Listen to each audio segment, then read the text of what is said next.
today, Pakistan is the hub of regional economic connectivity. You saw visits to Islamabad from the presidents of Central Asian countries. They want to be land-linked through Pakistan. CPEC came at a time when Pakistan was facing terrorism. Nobody was willing to invest even a cent in Pakistan. China was the one country which stood up. Do we have to really choose one? As they say, we can mix our drinks.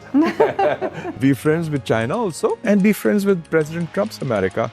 The nature of warfare has qualitatively changed. It's high-tech, precision, professionalism, aerial warfare, drone warfare. I have a tremendous faith in the youth of Pakistan. Skilled, confident, and aware of the world around them. The country which has been polarized politically badly needs a healing touch. Hello everyone, welcome to MT Out Loud, जहां बस बात कर दो.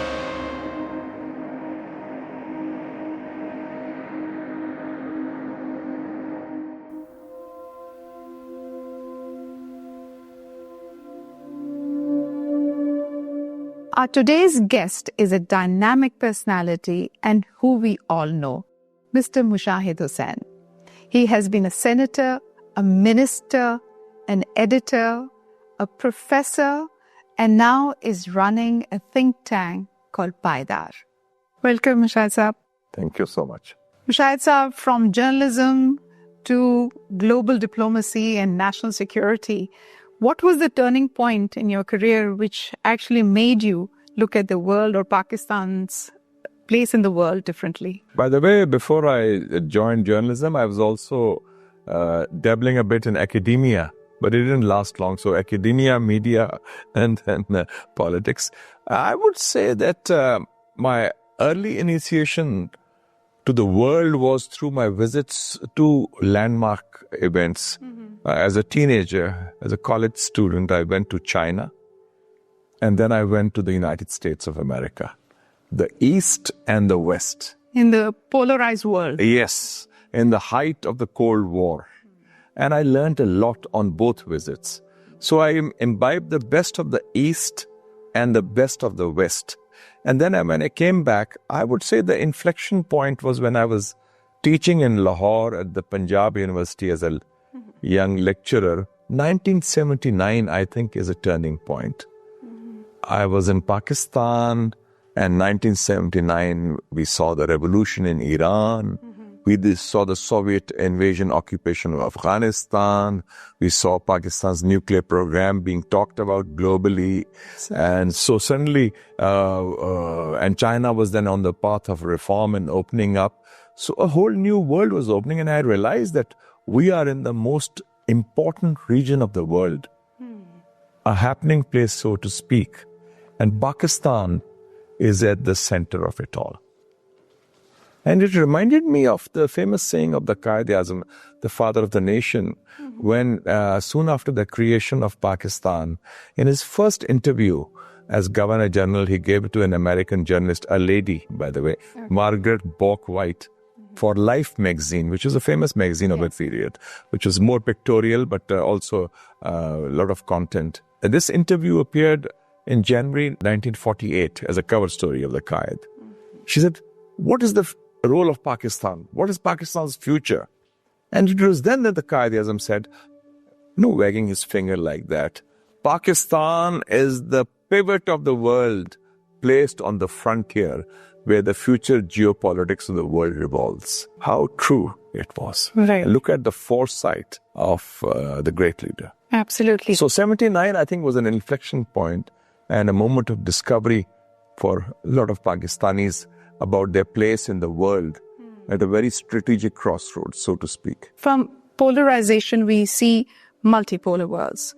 But we also see that there's a whole different way of demonstrating hegemony, regional hegemony. Where is Pakistan standing? Is it with the Muslim world or is it with the Asian countries? Where is its real strength? When I referred to my visits to China and the United States, two contrasting countries at that time, China was poor, weak, and backward, a communist country under Chairman Mao. And America, of course, the sole superpower, And it was not a multipolar world. There was no comparison between China and the United States. But still, that was a different kind of world. Today, there has been a huge transformation. It's a world which is no longer dominated by one superpower. Of course, as you mentioned, regional hegemons are there. Pakistan's place is very clear, I think, in 2-3 contexts. Islamic identity is there. And there's also a pan-Islamic vision of the people of Pakistan, of the rulers of Pakistan also, of the leadership of Pakistan, like our support for Palestine, our support for Bosnia-Herzegovina, our welcome to the Afghan refugees at some point in time, our support to colonial causes in the Arab world and the Muslim world. So Pakistan has been in the forefront. So there is that element. Then today, Pakistan is the hub of regional economic connectivity. You saw recently visits to Islamabad from the presidents of Central Asian countries, Kazakhstan, Uzbekistan, and we are next door to Central Asia. So we are also the hub of regional connectivity thanks to CPEC. These countries like Tajikistan, Turkmenistan, Uzbekistan, Kazakhstan, Kyrgyzstan, they are landlocked. They want to be land-linked through Pakistan. And also Pakistan has been this voice of a lot of oppressed third world people, Afro-Asian solidarity. So I think that we have not one personality, but we have different personalities, but they converge. South Asia, Islamic world, then China, Central Asia, and we are part of the Asian century. Allama Iqbal had said so 90 years ago, "Dekh mashriq se ubarte hue suraj ko dekh." See the sun rising in the east. Their sun has risen. Yes. It's the dawn of the Asian century. That's right. And we are part of that. Oh, yes. So we now see the second phase of the CPEC being rolled out. And what do you think how will it benefit Pakistan more?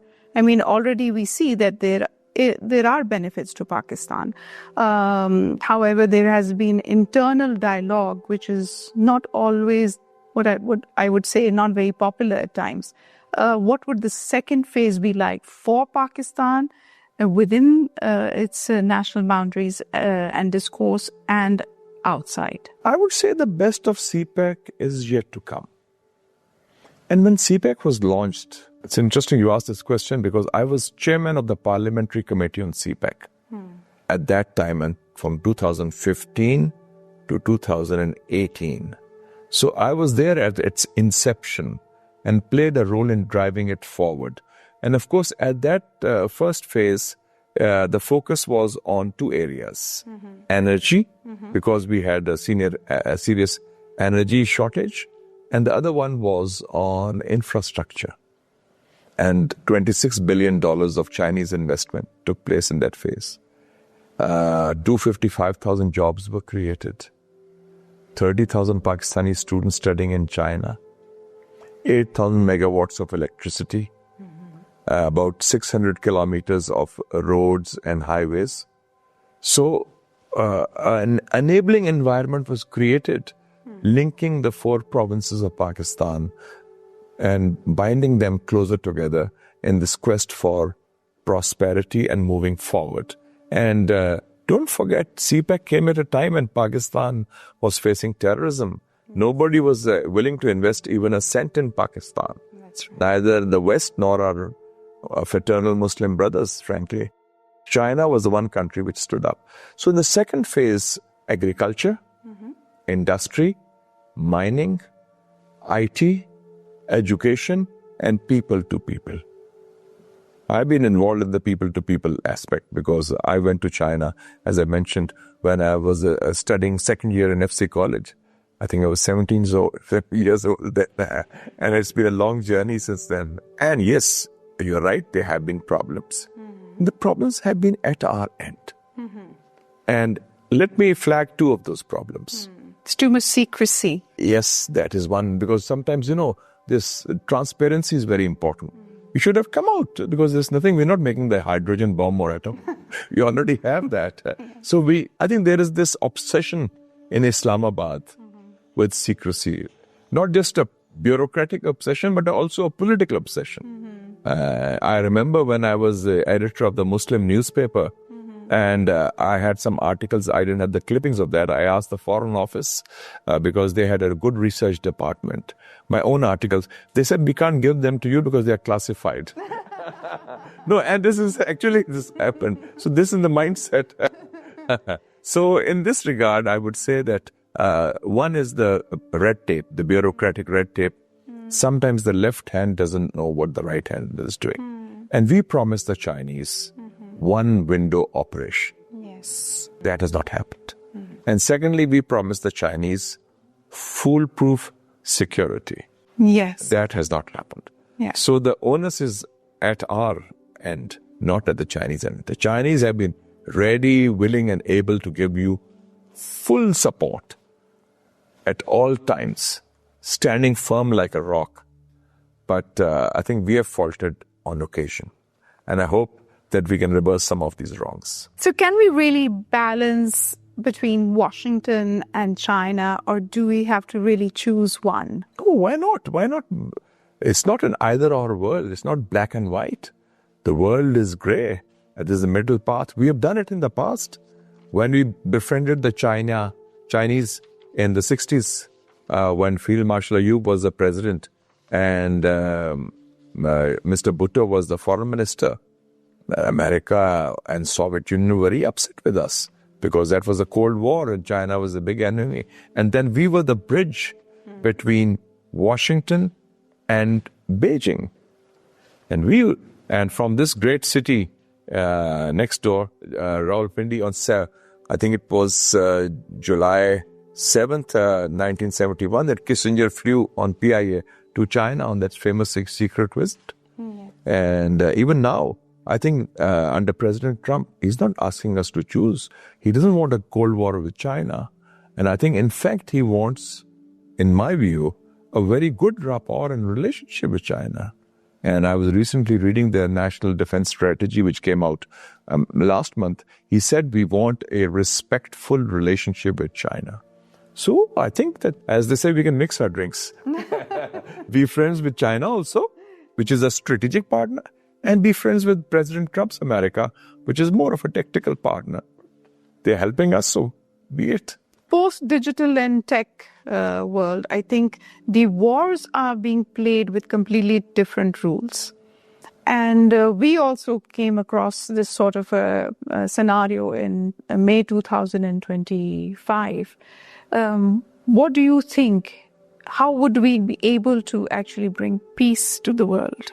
I think there's no doubt you're absolutely right. The nature of warfare has qualitatively changed. And actually it started after 9/11, particularly under President Obama, when the drones would decide the counter-terror operations. And they would say that President Obama would occasionally personally prepare the kill list, which terrorists to kill today. And they would have a list of terrorists and he would say, okay, go for that person. And he would take a decision in Washington and the impact would be felt in Afghanistan or our former Fatah region. Because the way they could do it, this is high tech and this is a new kind of warfare. And you're absolutely right. During the May Indian aggression against Pakistan, which was totally unprovoked, Pakistan hit back, not just forcefully through us armed forces, especially Army and the Air Force, but electronic warfare, cyber warfare. That was an important element in our arsenal, which India never realized that we had that. And they were just caught napping, if I may use the word. And they were absolutely flabbergasted that what hit them, because they thought it will be size equals strength. That's no longer the case. It's high tech, it's precision, it's professionalism, it's aerial warfare, drone warfare, and we never once crossed the borders and never allowed them to cross the borders, last May, I mean. And we still beat them hollow. Absolutely. No, Pakistan, I think, did really well. I think this is one thing that we have been able to demonstrate, that we have not only the warfare equipment, but also the skills. The will and the skill. Absolutely. Absolutely. We have the skill, of course. We have had it in the past also because our pilots are probably one of the best in the world. And also our armed forces are very professional. But the will also has to be there to sock it to them, as they say, take them on when it comes to defending your motherland. Absolutely. But within Pakistan, we still see that, we are facing terrorist attacks. And there was attack in Islamabad. Balochistan has also faced a lot. What is it that we are not doing enough to grapple with this? First of all, I think let's look at the big picture. And you were right, you talked of this terror triangle, Balochistan, Khyber Pakhtunkhwa, now Islamabad. I call it the terror troika of India, Afghanistan and Israel. Unfortunately, there's a convergence of interests and that is there. But coming to your question, what is it that we are not doing that we should be doing? I think, frankly, and I've been one of the critics of that, we do not have a comprehensive, coordinated counter-terror strategy at the national level. And the approach is more ad hoc, reactive, moment to moment, like a fire brigade. Okay, there's a fire somewhere there, you douse the flames. Then you wait for the next fire. That's not the approach. Of course, we say and it starts with the condemnation of terrorism. It ends with the condolence to the victims of terrorism. And then it ends with the compensation to the victim of terror. I call it 3 C's. Condemnation, condolence, compensation. But where is the counter-terror strategy? Why don't we nab the terrorists and under the rule of law, take them to the court and have them punished, punish the perpetrators? Yes, we know the sources, the masterminds, but it seems the terrorists are a step ahead of our governments because they determine the time and target of the choosing at probably their own will. Look what happened in Balochistan and even now in Islamabad. And Islamabad, it happened at a time when there was a Pakistan-Uzbekistan business forum. That's right, yes. You had about 100 businessmen visiting from Central Asian countries. So what message is being given that in the vicinity of the federal capital of Pakistan, you have such a huge act of terrorism, which is actually barbarism of the worst kind because they are crimes against humanity. And we are just running helter-skelter to blame so-and-so, to do this and that, but we failed. I mean, I'm surprised that you say that, we don't have a comprehensive strategy or a policy on this, considering this is the best times when you have the Prime Minister and the Chief of Army actually making a joint visit to the United States and showing their solidarity. I'm very surprised that we are still lacking in a policy like that. I would say khaki diplomacy, which is doing well. But this comes to building a mechanism, a system. Now, let me give you an example. In the last 5-6 years, there have been about 8 major attacks on Chinese targets, CPEC projects, and 18 Chinese have been killed. 14 Pakistanis have been also killed in the process. And it's recurring. Yes. And we say we will do this and we will do that and we have done that. But the fact is that we have not been able to prevent that. The attacks take place and it's a cause for concern. And now when the Balochistan attack takes place, it's at a time when we are talking of critical minerals. It's not just CPEC, which is there in Balochistan because of Gwadar. We are talking of critical minerals, where the US is also investing in Balochistan. Is it going to be just extraction and repatriation, or do you think the people of Pakistan are really going to benefit from this? I think the people of Pakistan will benefit from that because there's a new Chinese project which is coming up. It's a place called Siadik, and they have proposed an mineral export processing zone. Extraction of minerals, processing of minerals, value addition, and export, which is what people have been talking about. But one condition, the enabling environment should be there. It should not be, again, a victim of terrorism And that is the responsibility of any government, a host government, to ensure that. So it's not just Chinese or Americans or Arabs, any other investor will not be willing to come to Pakistan if these things recur. And that's why I feel that there's a need in Pakistan for a healing touch, for diffusion of tensions politically also. And so that we are all on the same page on countering terrorism. And I was very happy that a few days ago that there was a meeting of the Apex committee in Peshawar, where the PTI chief minister, the military corps commander, and other political parties, so everybody was on the same page. And I think because this challenge is so big that no one party, no one government, no one institution can handle it. It is a common threat requiring a collective response.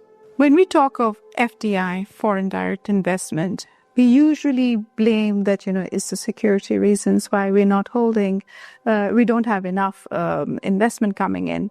But do you think it's just that, or our own fiscal policies are also lacking in terms of giving them a level playing field here? No, it's not just a security thing. It's our own policies also. Let's look at the figures. Last year, it was one of the lowest figures for FDI in Pakistan, foreign direct investment. And the biggest figures came from, I think, about $600 million from China plus Hong Kong. And the other Western and Arab investment was very limited. The Dawn newspaper reported some time back, Dawn, in the last 3 years, 20,000 Pakistanis have invested $12 billion in the UAE, in Dubai and the Emirates. So if your own investors, Pakistani investors, they are not investing in your own country, how will you be able to convince or lure foreign investors to come to Pakistan? So it's not just terrorism, it's something else. And the something else is, I think, the wrong policies. The way we treat foreign investors and the failure to have a one-window operation. Slash the bureaucratic red tape. Make it easy to do business in Pakistan. And facilitate the whole thing. I was in China recently and I had dinner with the mayor of Shanghai. And Shanghai, as you know, has over 20,000 foreign companies registered in Shanghai. I just asked him, I said hypothetically, Mr. Mayor, if I want to establish a company in Shanghai, how long will it take? He said, it will take you 48 hours. I said, where will I have to go? Which office? He said, oh, you can do it from your hotel room on the online. So this is and I said, if I want to open a bank account, he said, another 24 hours. So this is the People's Republic of China. This is Communist China, Communist Party of China. They say it's a communist state and so forth. They do it. And the same thing happens in Dubai also, or Sharjah, or whatever these places are. So why can't we do that? Do we get bogged down because of IMF? No, not at all. It is our own monumental incompetence. The Urdu word for that is nalaiki. And I feel that it's our failure. By our, I mean the system's failure. And we should accept there's something which is the wrong policies. There's also the SIFC has been established, the Strategic Investment Facilitation Council. There are things. So what is going wrong? So let's do that. So these are the things which we should focus on. And I think there's also a lot of corruption, which is an issue. Because if you try to grease the palms of people to get work done, then people say, get our work done first before you ask for any extortion of money. We call it corruption, but other countries call it commission. So there is commission. Well, they pay the commission, they get the work done. Here they say that you try, they extract money, but still the work is not done. Right. So the important thing is, I think, getting it done. And as the Nike slogan says, just do it. Just do it. Okay. You spend a lot of time with Pakistani youth because you do visit a lot of universities and speak there. I was there last week in Karachi at the Fatma Jinnah Dental College, their convocation.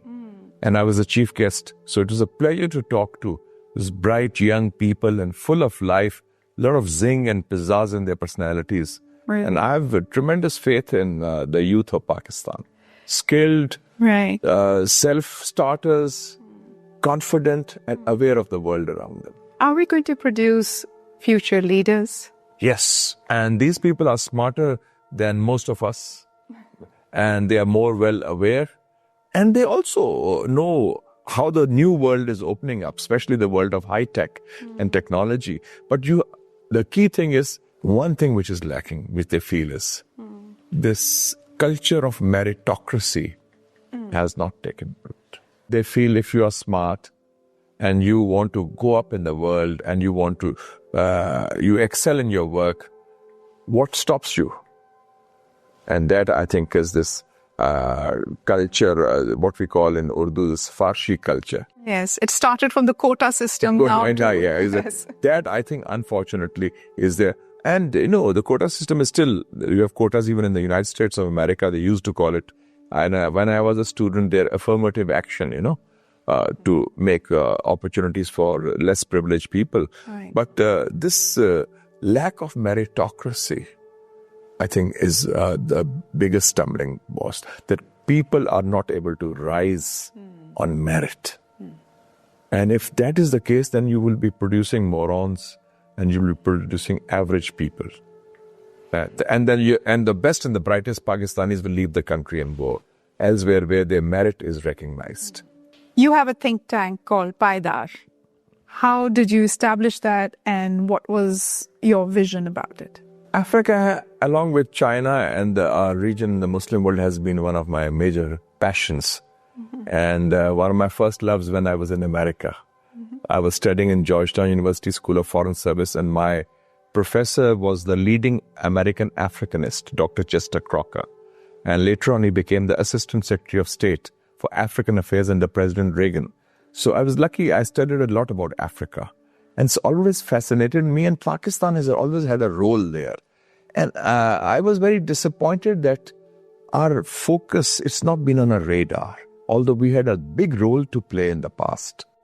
We supported liberation movements in the Maghreb, Tunisia, Algeria, Morocco. We provided passports for their leadership.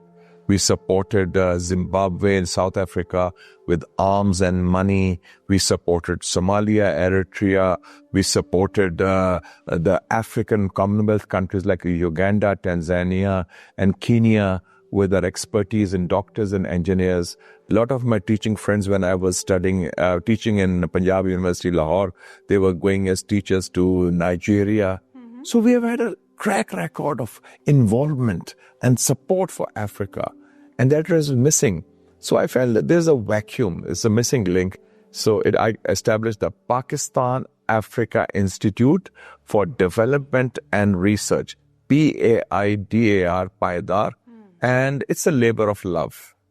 And I feel that it's an important element. And you can see now that Africa is now talked about.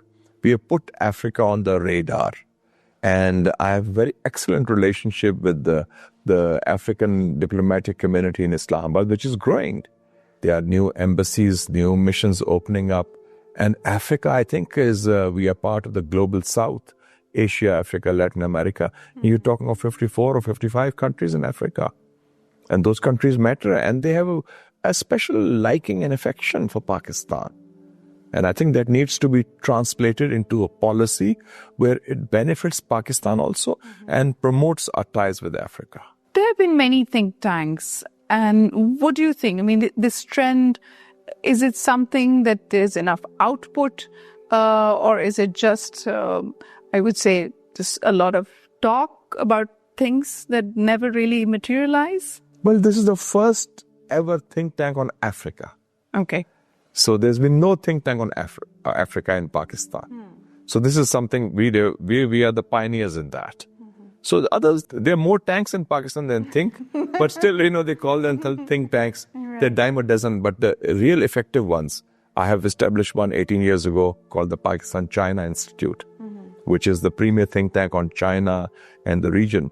And now I felt the need for one on Africa. And basically, it's not just an academic think tank or just research.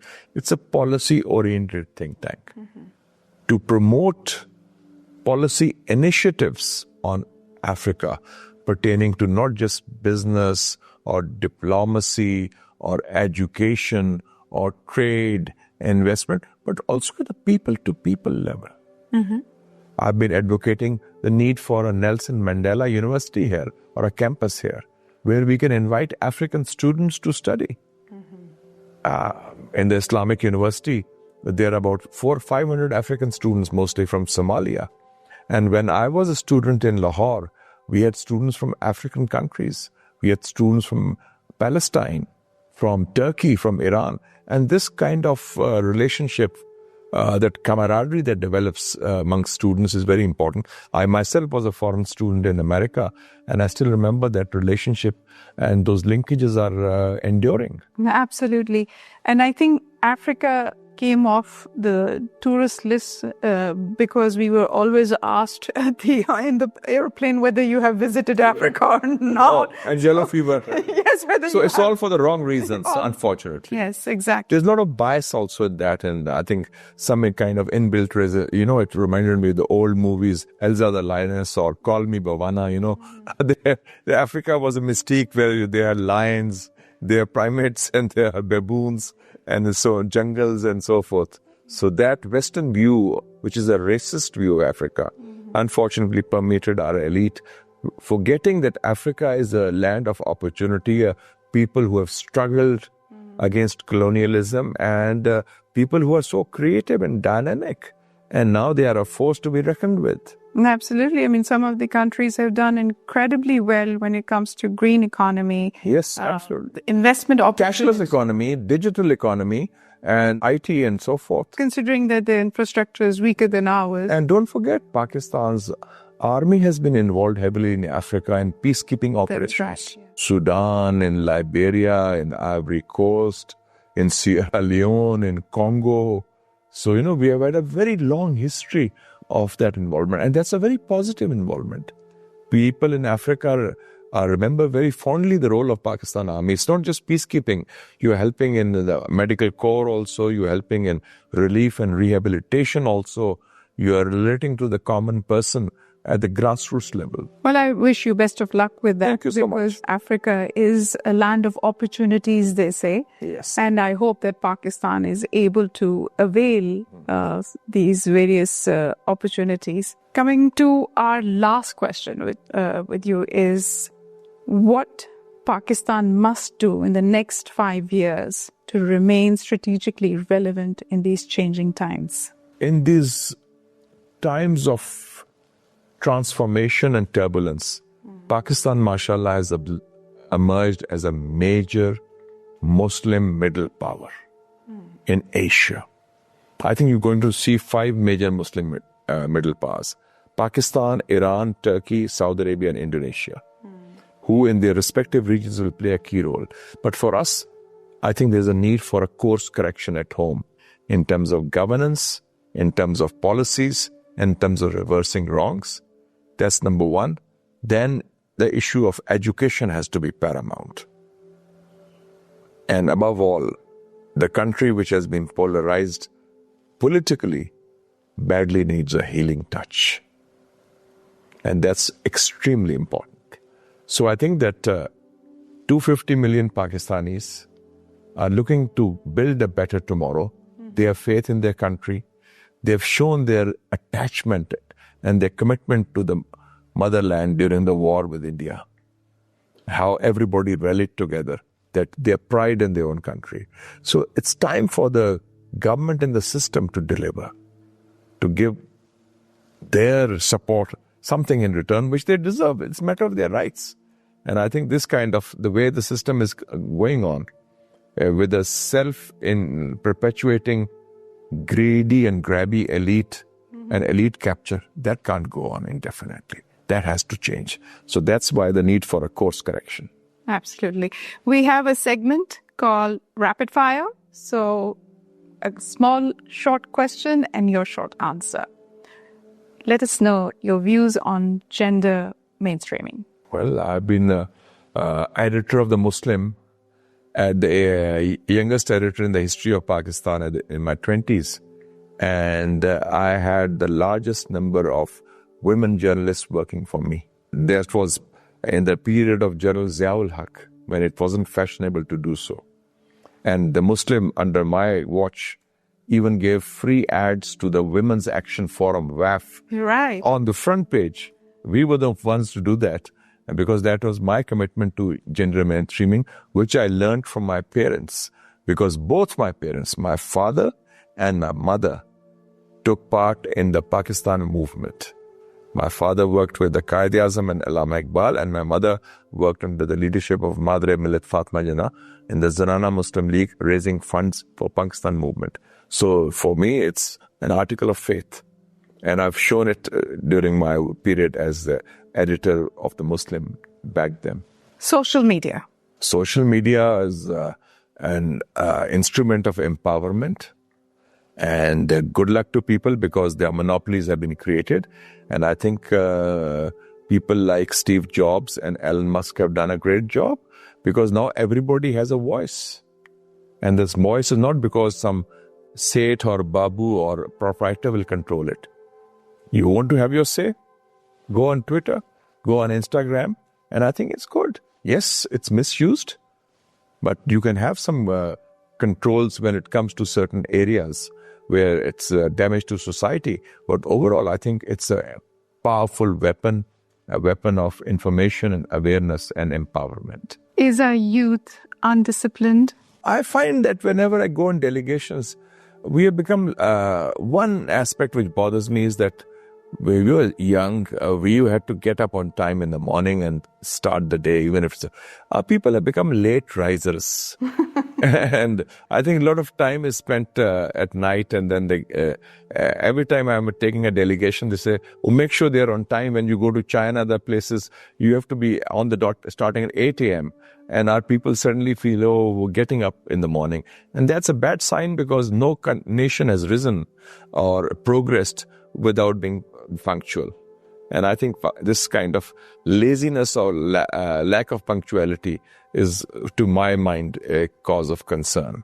So I won't call it indisciplined, but I would certainly call it laziness and lack of punctuality, because then that affects the whole thing, your professionalism and your approach to life. If you were not a journalist? I would love to be a professor, an academic, teaching in some university, imparting knowledge, writing books, interacting with students, and learning every day from them also, while imparting knowledge. You're still doing that. In my own way, in a different platform. Thank you very much. This was a very insightful, and I must say, you're a very pleasant personality. And I'm again going to comment and say, your tie looks fantastic. Thank you. My pleasure. Thank you so much for inviting.